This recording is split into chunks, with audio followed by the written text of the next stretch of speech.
The area of Frenier, Louisiana, is the home of a public fishing dock with one road and almost as many residents. But in the early 1900s, it was a thriving farming community until, according to legend, a voodoo priestess, known to locals as Aunt Julia Brown, practically wiped the town off the map forever. Settled by German immigrants in the late 1700s, the swampy soil proved to be ideal for growing cabbages, potatoes, and black-eyed peas. Between the mild climate and rich soil, Frenier is the perfect place for a thriving farming community. But there is one thing the area lacks: easy accessibility. Surrounded by the lake on one side and swamplands on the other. It was in a deep swamp, so there was no roads. If somebody got sick, they had two options: spend the 25 cents and ride a train to New Orleans to a doctor. Or they could go to the local voodoo healer, an elderly woman named Julia Brown. Legend has it that Julia Brown had some kind of powers, mixing up different herbs and things that she had got out of the swamp. Not only did she practice voodoo, she was a voodoo priestess. With no other choice, the German immigrants rely on local voodoo priestess Julia Brown for their medical needs.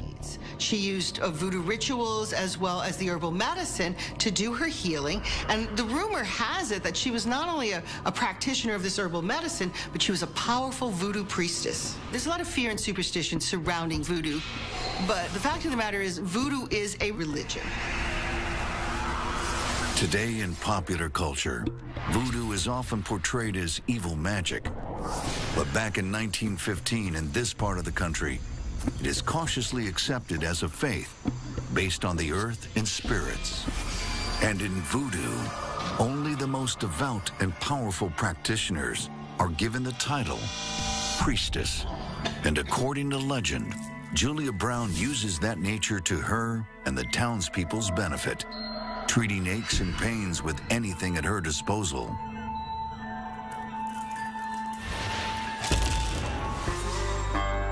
Julia Brown is paid handsomely for her services, and according to historical records, she becomes a large landowner in the area.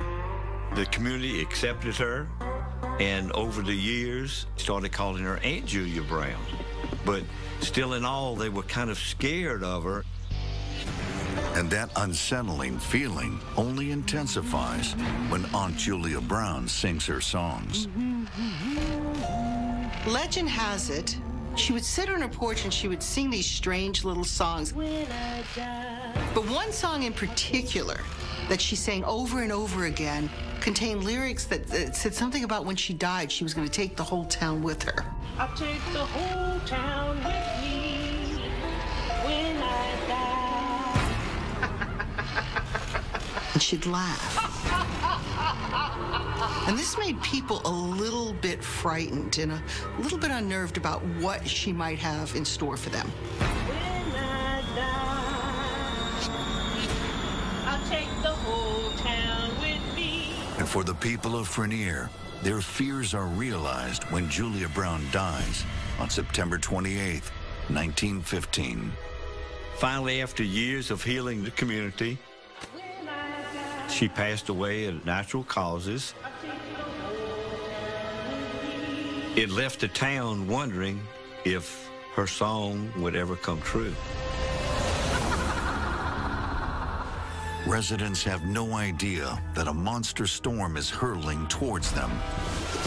Despite their worry, mourners hedge their bets and trudge through the wicked weather to pay their respects at the wake for the powerful voodoo priestess, Julia Brown. People came from everywhere. Some went maybe out of respect. Some went because they were still kind of leery or scared. Maybe if they didn't come, the song that she sang was going to come true. But as the storm rages outside Julia Brown's window, the mourners realize their efforts to respect her spirit are futile. Julia Brown is more powerful than anyone expected.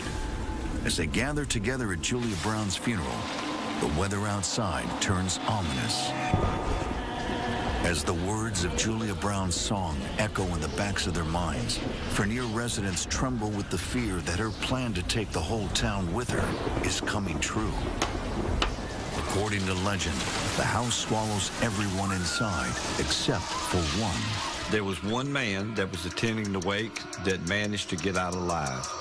He climbed a cypress tree. The storm pummels Frenier until nothing is left. Local historians say nearly everyone attending Julia Brown's funeral dies that day.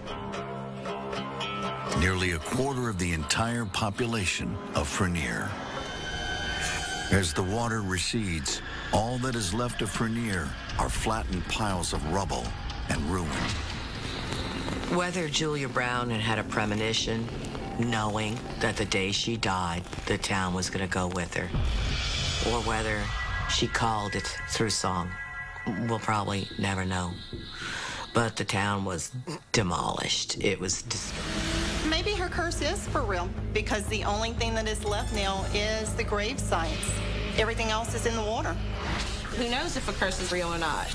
But it's not nothing I want to play with, no voodoo or black magic or any of that. She was involved in voodoo, had some kind of voodoo black magic power.